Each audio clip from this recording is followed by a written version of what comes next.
it's really a great pleasure and honor to be here to present our work on family policies and fertility.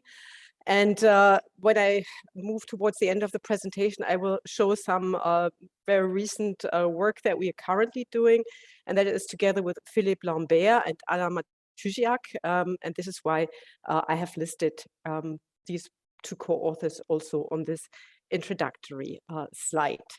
As Mary mentioned before, my name is Michaela Kreyenfeld, and I'm from the Hertie School in Berlin, and my background is very much family sociologist who is interested in family dynamics in European countries, but very much also family behavior and family policies in the German context. But Selçuk asked me not to focus too narrowly on the German situation, but to give a broad overview on developments in European countries, and to focus specifically, he said, well, maybe we're more interested in childlessness and how that is changing across time and how family policies can actually react to that.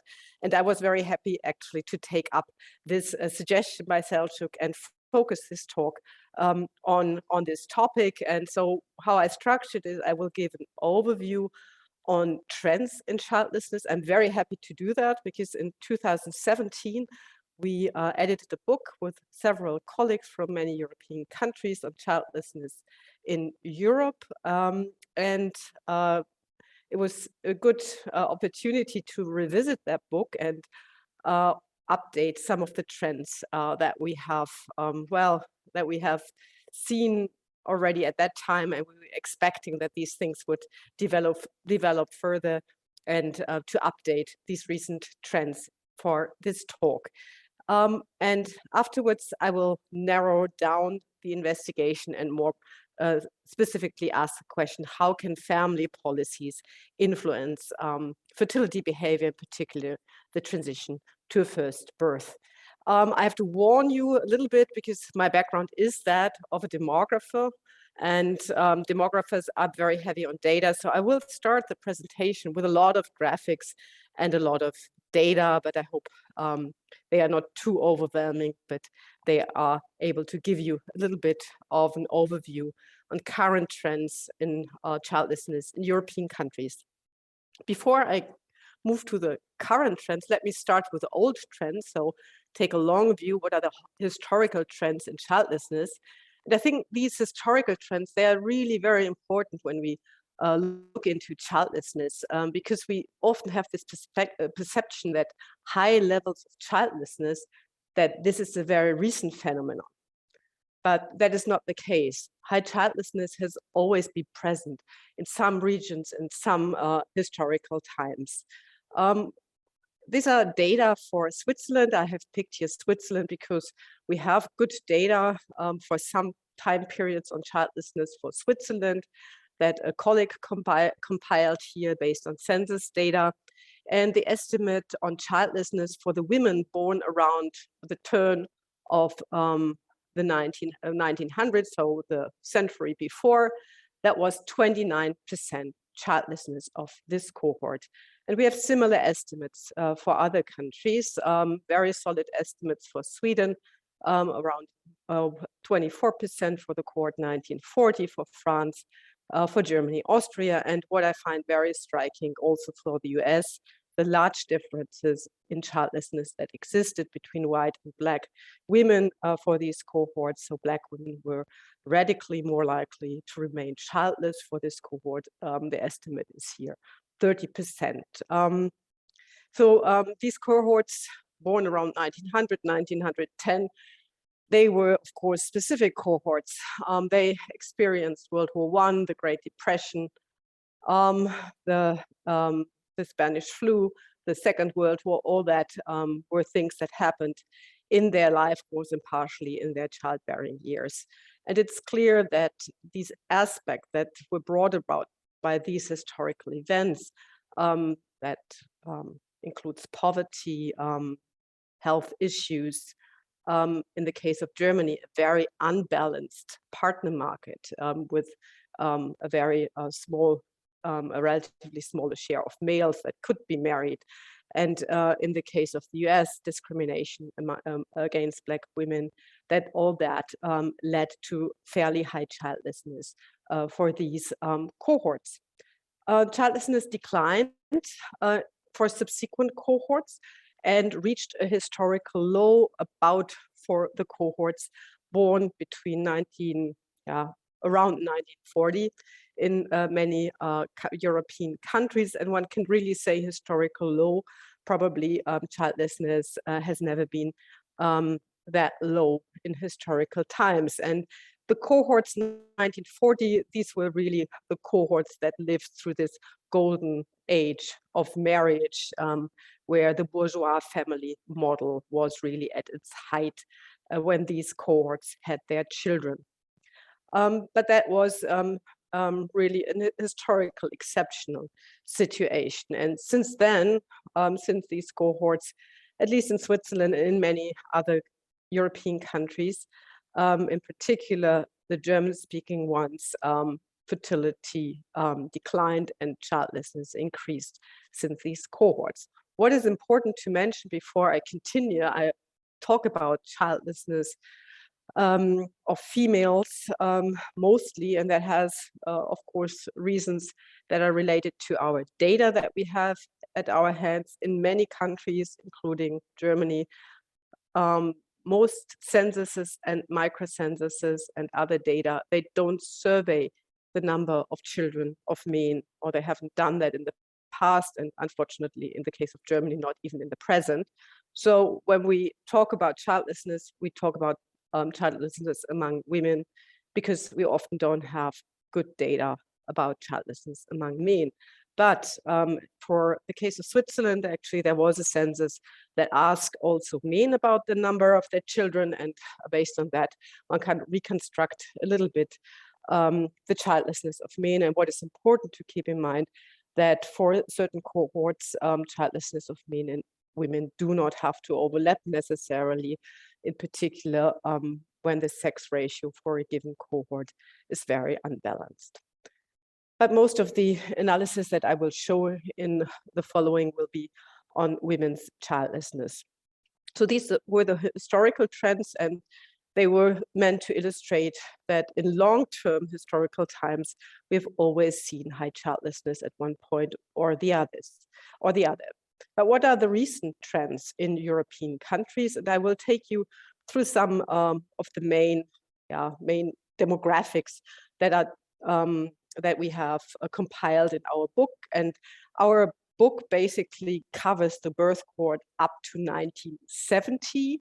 These were kind of interesting cohorts. These were the first cohort that entered reproductive ages for the Eastern European countries after the fall of communism. But of course, we don't know what has happened after these cohorts, and it was an occasion to update the investigation for this talk for the younger cohorts. And I will pick examples from different welfare state contexts. I don't have time to go through all the countries, but I will give examples from typical welfare state clusters. And I start with the Nordic countries. And I think my view always on the Nordic countries, in particular Sweden, and we just talked, Mary and I just talked about the Swedish gold standard in terms of family policies, that the Nordic countries are kind of what many other countries still strive for in terms of gender equality. But at the same time, we also know that this perception that the Nordic countries are very homogeneous, that is something that Esping Andersen tried to argue for, that this is not completely true. If we have a more careful look at the Nordic countries, they kind of differ quite strongly. And this particularly pertains to Sweden and Finland. Finland is a much more conservative welfare state than Sweden. It has kind of a lot of incentives also for stay-at-home moms, and is in many respects different from the Swedish welfare state, and also in family behavior. The two countries are not as similar as one would expect. Sweden was already, for the 1960s cohorts, a cohort with a country with relatively high childlessness in European comparisons. and that increased even further up to the 1970 cohorts. And I updated these figures now for the latest cohorts, and we see that Swedish fertility, childlessness is on a modest level of around 12–13%, while Finnish childlessness is about 21% seems to level off at a really high plateau. And if you take into account recent developments in Finland, Finnish fertility rates have dropped in recent years very rapidly, and the government in Finland is very concerned about low fertility now. And the high childlessness in Finland is certainly part of the Finnish problem at the moment. So Nordic countries are not as homogeneous in terms of childbearing behavior than one would expect, but that definitely also pertains to countries in Central and Eastern Europe. We all often lump all these countries together because we know so little about the welfare states and the developments of family policies in the countries that used to be the former communist countries. But also these countries differ very much in family policies and also in demographic behavior. To illustrate that, I have compared here the Czech Republic and Poland. As mentioned earlier, the 1970 cohorts, that was really the first cohort that entered their reproductive life after the fall of the wall or after the fall of communism. This cohort was around age 20 at German unification, for example. So this is, we see for Poland an immediate increase in childlessness, while in the Czech Republic we don't see much change, and this seems to be the case until the most recent cohort, and it actually matched to much of the analysis that have been done on first birth transitions for the Czech Republic, that there's a very early transition to first birth, a very low transition to second and higher order birth, but that childbearing, at least for these cohorts, has been rather universal. For Poland, it seems there has been a very immediate increase in childlessness, and if I would put East Germany next to it, the pattern would look very similar to the Polish case. So also Eastern Central Europe is certainly not a monolithic block. That certainly applies to Southern European countries as well. But in terms of childlessness, at least Italy and Spain have followed a very similar trend in recent years. And I have picked in particular Italy and Spain because Italy seems to be the new leader in terms of childlessness in European countries. It had increased to 21% for the cohort 1970, and it seems to increase further, and Spain is gradually overtaking Italy in this respect. In other Southern European countries, Portugal and France, childlessness is still much lower, and Greece would be super interesting to see how the global financial crisis had affected childlessness, but the data is not suitable, unfortunately, for the case of Greece. So we know very little about childlessness in Greece. But for Italy and Spain, we know for sure that they are now among the leading countries when it comes to childlessness in European countries. And they are fighting very much with a pole position because the leaders used to be the German-speaking countries, that is Switzerland, Austria, and Germany, and the UK, where also childlessness was very prevalent and started to increase very early on. That was already right after the birth cohort 1950, childlessness increased in these countries, and these countries were really the forerunners when it comes to childlessness in the European context. Because they were such forerunners in terms of childlessness, when we wrote our book in 2017, we expected, well, if they are the forerunners, I mean, their welfare state have adjusted or started to adjust to the role of women in society, and women have increasingly been employed and maybe accommodated nowadays better the role of mothers. and workers than it was in decades before. So maybe we will see these countries should be the first where we see maybe that a trend reversal is possible. And if you look at the data for England and Wales, you actually see that there is kind of a drop in the childlessness for the cohort 1970. And in this book, Anne Barrington also supposed that finally a trend reversal is reached, and that maybe we are entering a new era.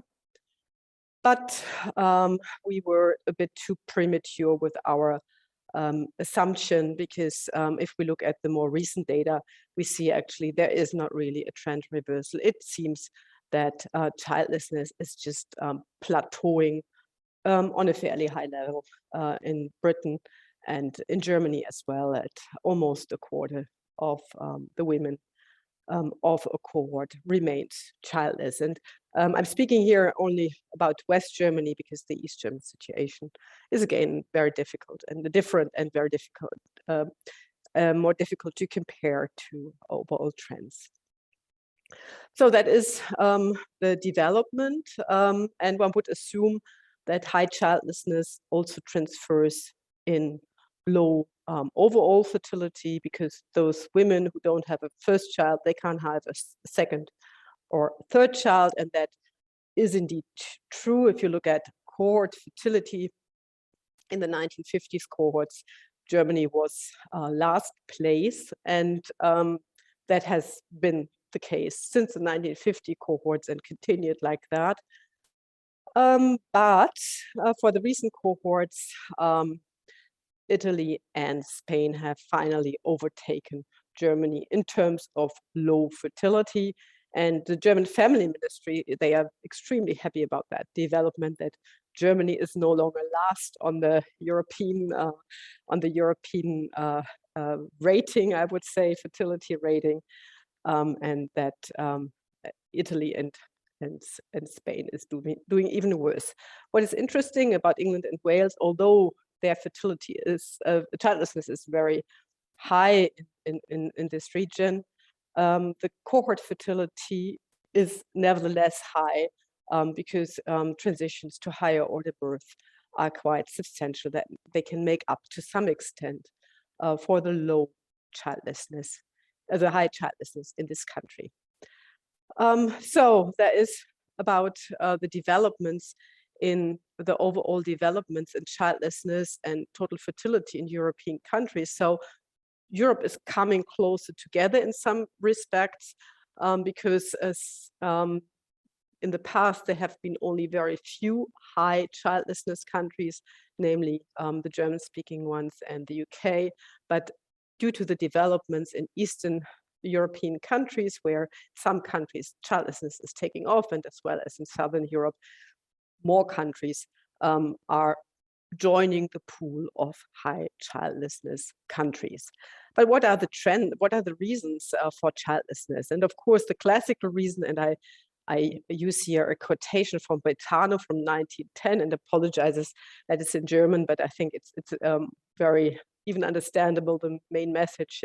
In English, it's emancipation, as he says, and Kinderwunsch, a desire for children, that is the reason why fertility is so low. He wrote that in 1910, and that women who do geistig beschäftigen, so who work with the brain, so that is something that lowers fertility. So basically, these are the first thoughts, that education, women's earning power, and all that this is behind possibly low fertility and high childlessness. And that was, of course, then similar thoughts were later developed by Gary Becker, who basically attributed the low fertility or the fertility decline in most industrialized countries to the growth in earning power.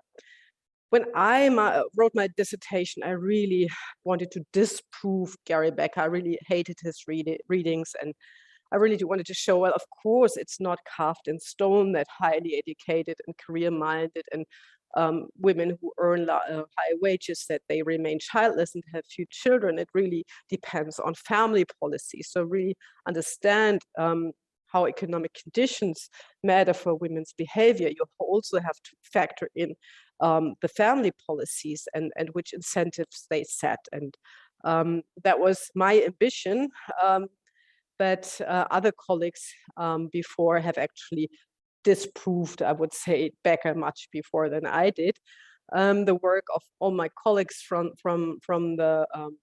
Sweden, Jan Hoermann, Gerda Naya and Gunnar Andersen, they have done really great research, all showing that the association between women's earnings, women's education, and women's career ambitions, that it's not that clear-cut, that in Scandinavian countries where there are incentives by parental leave benefit policies, in particular to have children when you have established in the labor market, we actually find that women postpone childbearing until they have a decent income, and that first birth rates are much lower among the unemployed than among the employed. So that has been found for Sweden, and there's consistent evidence also for selected other European countries such as France and also some other Nordic countries, but we still lack evidence for other countries, and the evidence for the other countries actually is still not conclusive and rather points in other directions. And so let's have a look at the two countries that I'm closest to, that is Great Britain and Germany, and what is the most recent evidence here. And these are just estimates from Anne Barrington, who contributed a piece to the book that I've mentioned before. And unfortunately for Britain, you still see this very clear correlation between high education among women in Great Britain and high childlessness. I called Anne Barrington, or I sent an email before that talk and asked her, do you have any more recent estimates? Is that still like that for the more recent cohorts? And she said, well, I've just updated all the analysis, and yes, unfortunately, until the 1974 cohort, things have not really changed so much, but for the very recent cohorts, which were still of childbearing age, she thinks that there's some kind of a change going on. So maybe we have to wait a little bit for this new evidence.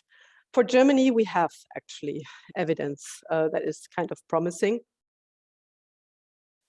in a sense that for the very recent cohorts, we see now that fertility for the very highly educated is changing, and this is based on the ISCED 2011 classification, where ISCED 7 to 8 means a master degree or higher, and you see that actually childlessness is somehow declining for these very high educated women for the very recent cohorts.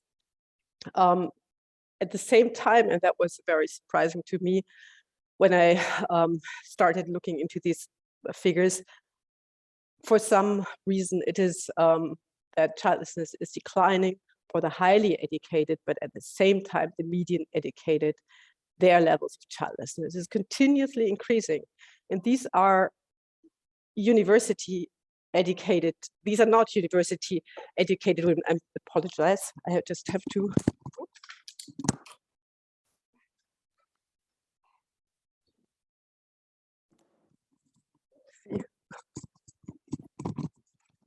Sorry, one has to turn off one's smartphone. I forgot. Big apologizes. There's this decline in oops, my glasses. Oopsie. This decline in childlessness among the highly educated, but this strong increase for ISCED 3 and 4, and these are women who have a vocational training degree, and these are usually not career-oriented women. I was a bit concerned also by very simple descriptive statistics that maybe patterns may be affected by many other confounders, in particular migration backgrounds, which is strongly correlated with education.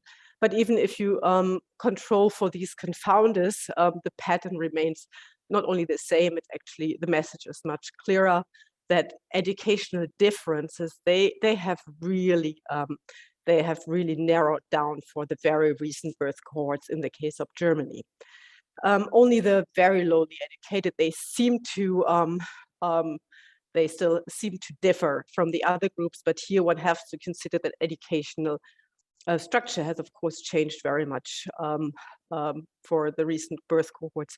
And there are very few women who are only ISCED 1 to 2. So overall, it seems that really educational differences by childlessness, they are not completely gone, but they are very different from past birth cohorts. I'm mostly talking about West Germany because the situation in East Germany is different for many reasons, but let me at least mention patterns in East Germany. For East Germany, for these cohorts, they mostly up to cohort 69 lived their reproductive life to large parts in East Germany before the wall came down. At that time, childlessness was extremely low. It was around 10%, and there were few differences or very little differences in childlessness by level of education. And that actually has remained that way until the very recent cohort. An outlier are the very lowly educated, but they hardly exist in the case of East Germany for several reasons. So basically, in East Germany, very little variation in childlessness by level of education. And this suggests, of course, that overall context matters for childbearing decisions, which is very obvious in the comparison of East and West Germany, where women's childbearing behavior differed very much before the wall came down, but also in comparison of the different birth cohorts in West Germany. It suggests that maybe there has been a change in childbearing behavior because of policies that have been enacted in recent years. And with that, I'm coming to the second part of that talk, namely the question how family policies may influence fertility behavior.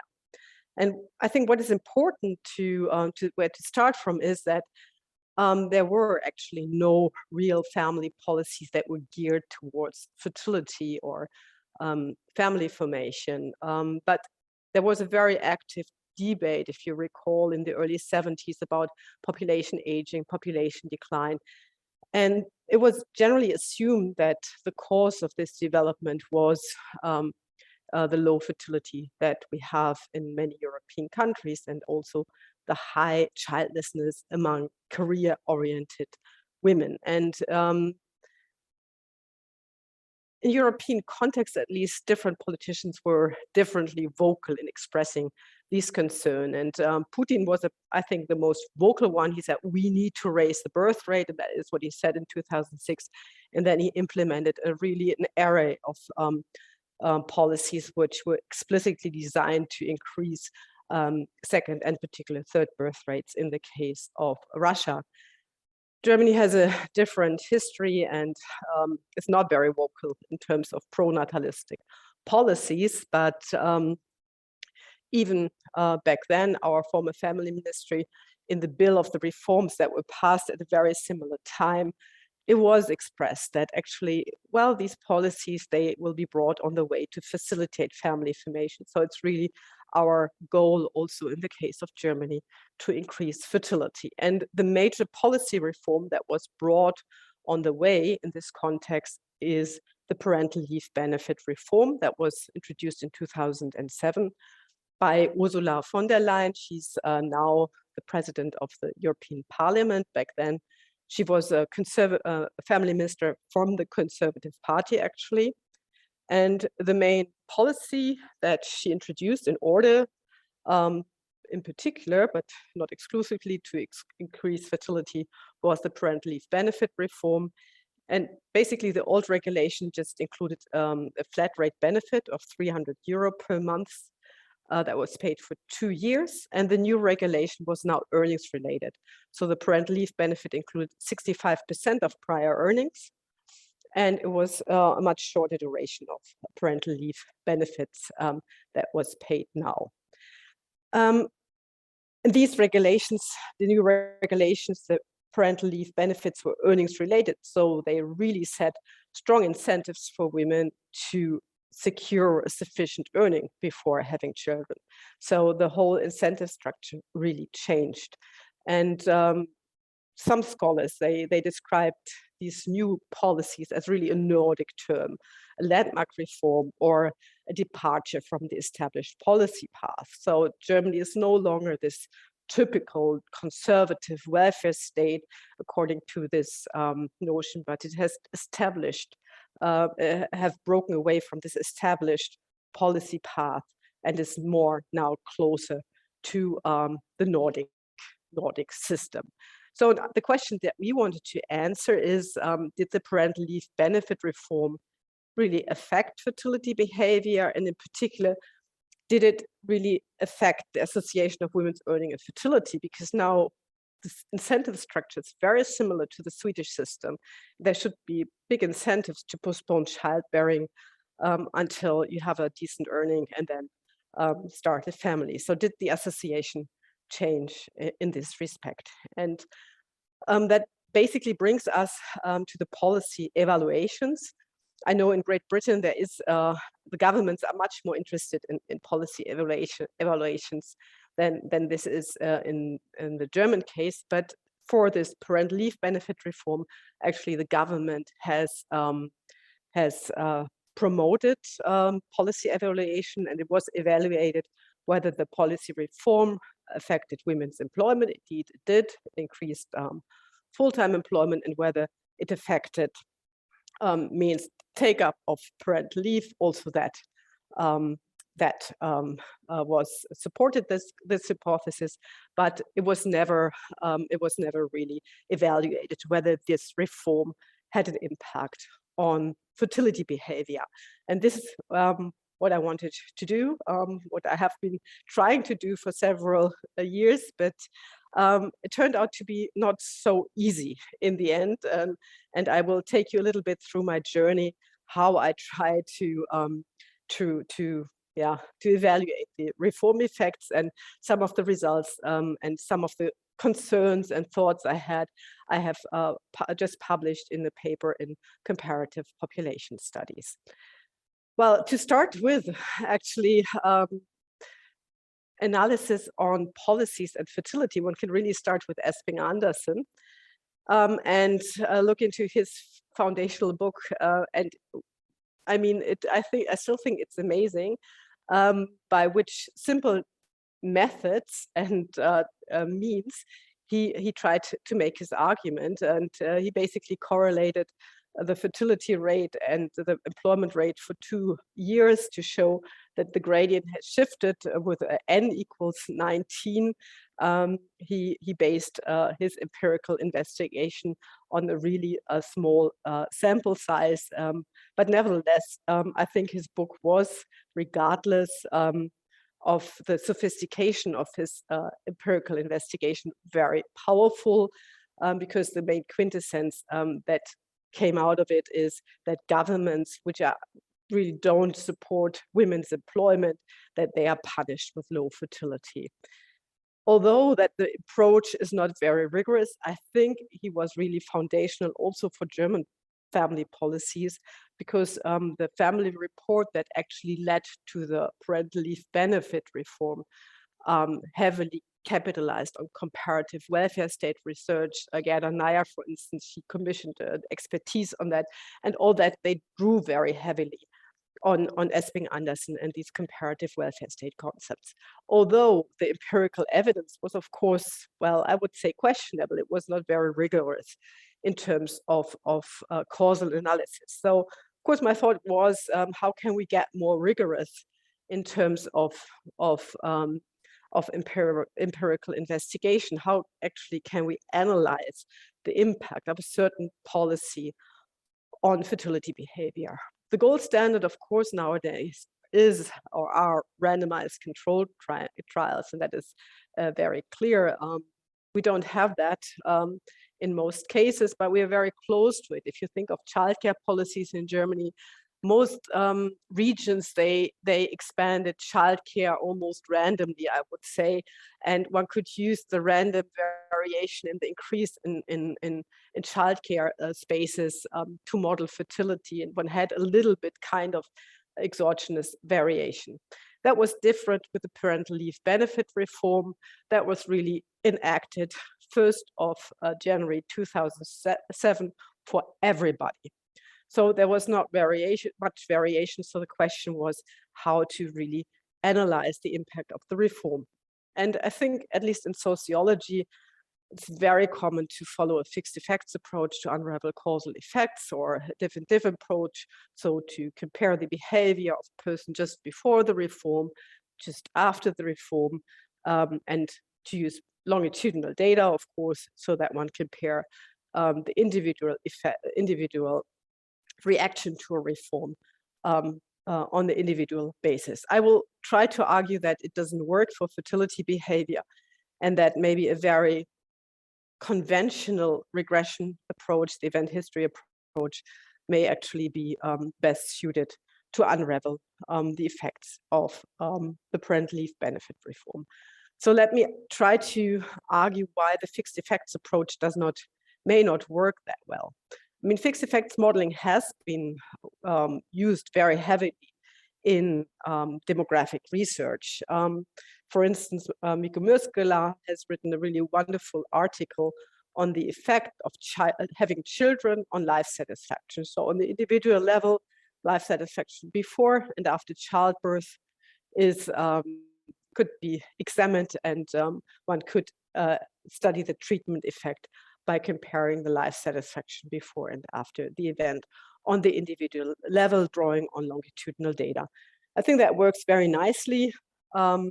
But if we switch it the other way around, so the number of children is the outcome variable and the policy reform is the treatment, it's a bit more difficult. I mean, we could think of measuring the number of children before and after the treatment, and then consider the difference as a treatment effect, but that doesn't really work. It doesn't really work because most people don't have 6 to 10 children. So variation would come from really odd cases. In addition, if you talk to demographers, they will immediately tell you that, of course, the transition to the first birth is completely different from transitions to higher order birth. You can't lump them all together. You have to study the first child, transition to the first child separately from higher order transitions. If you follow that logic, it's really difficult, because once you have a child before the reform, you can't repeat the same event after the reform. So basically, there is no before and after comparison. The fixed effects approach do not really work, in my view, for policy evaluations of fertility behavior. So what can we do? So our approach is that we follow a very standard event history approach, where we treat time period and the treatment or the policy reform as a time-varying covariate. So the idea basically is, or the hypothesis that we follow is that the parental leave benefit reform, that it's set really strong incentives to have children when earnings are high. So we would assume that the first birth rates of high-income women should have increased after the reform. We also know that unemployed actually lost as a result of the parental leave benefit reform. Their parental leave benefits are actually lower after the reform than before. So we assume that for the unemployed, actually, the first birth rate should have declined as a result of the reform. So it's a very simple approach that we actually follow. There are a couple of things that makes this approach a bit more challenging, and that is that birth are very rare events in life courses. So survey data can basically not be used to uncover policy effects because the sample sizes are simply too low in most surveys. What one has to consider, of course, and we should consider that there may be a delay of an impact, that people, policies may take time until they unfold, because there may be a lack of knowledge, or there may be bureaucratic hurdles for some groups to apply to a policy. And thinking about the parental leave benefit reform in Germany, I had my second child in the year that this policy was introduced in 2007. And I usually said, well, thanks God that I'm on parental leave, because all this paperwork, I would definitely need leave for that. So it was in the beginning a really complex issue to apply for this measure. And I think many parents would have probably thought, well, why go through all that hassle?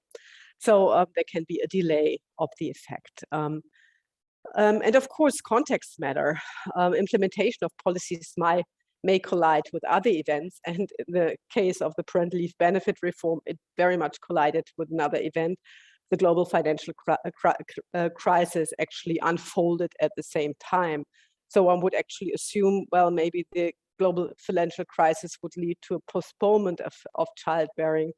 And so that could override any positive effects of this policy measure. And of course, the policies interact with existing policies and values.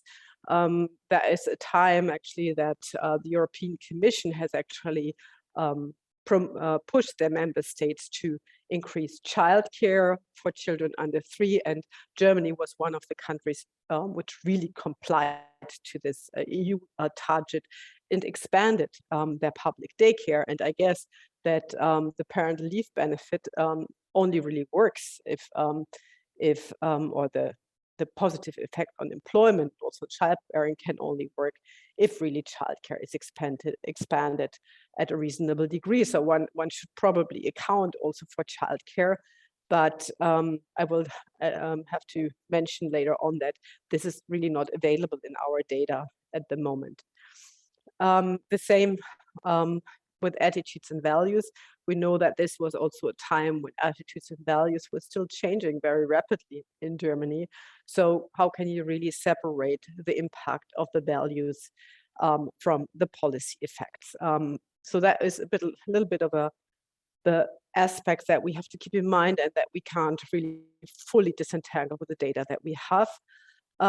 What we're using is register data, and the reason why we turn to register data is that we need simply large case numbers that are not available in the survey data.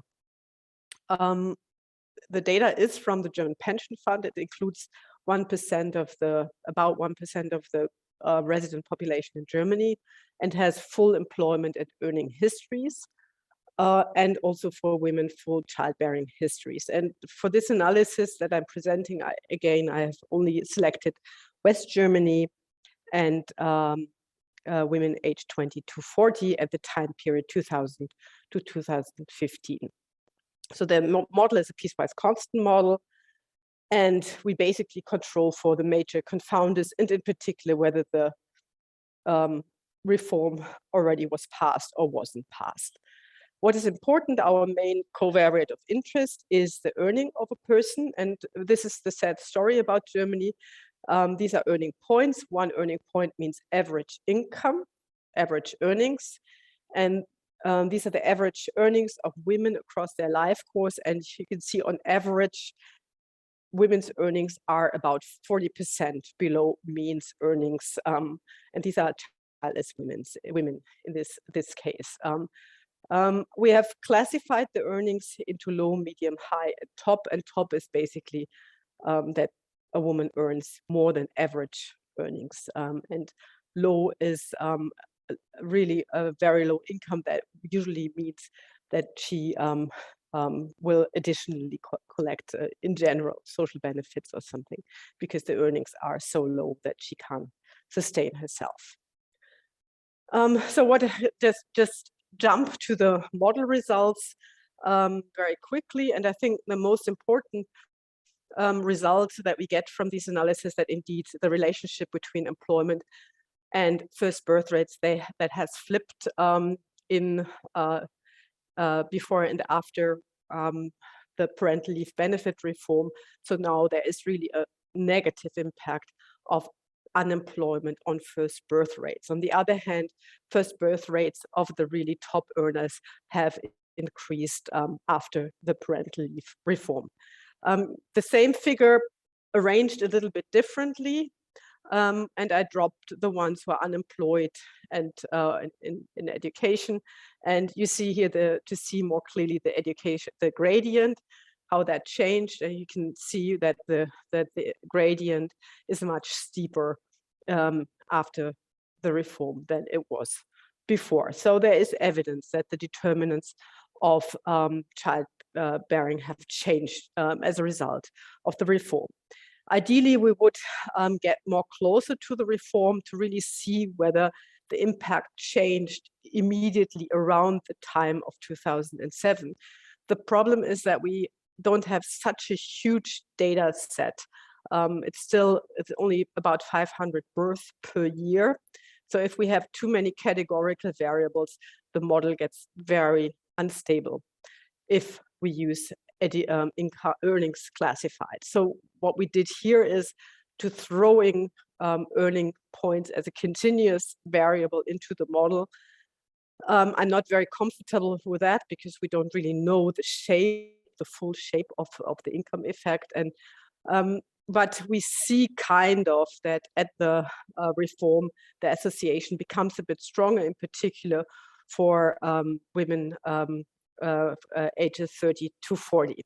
However, this is a little bit where we're currently stuck because we try to model that a bit more fine-grained. And this is the project that I'm doing with Philippe Lambert and Anna Matusiak to try to model the earnings function with splines so that one gets a bit of a better idea on the impact of earnings on childbearing. These are very preliminary estimates, but already the preliminary estimates support the analysis with a categorical variable that the association between earnings and women's childbearing is about to change in the case of Germany. But this is still ongoing work that we are still dealing with. And I think I'm running out of time. I look at my watch, it's already 5:02. So I really very quickly go to the conclusions of my investigations. And the first part was basically an update of the book on childlessness in Europe. And that in some sense, some countries there are more countries that are joining the pool of high childlessness countries in the European context. We don't see any trend reversal, which we had assumed when we wrote the book yet, but what we definitely see for the case of Germany, that the determinants of first childbearing have changed across time and that women's labor market integration has increasingly become a prerequisite for family formation. And with that, I very much thank you for your attention. Big apologize again for my mobile phone that I did not have control over, and I look forward to your comments. Thank you very much.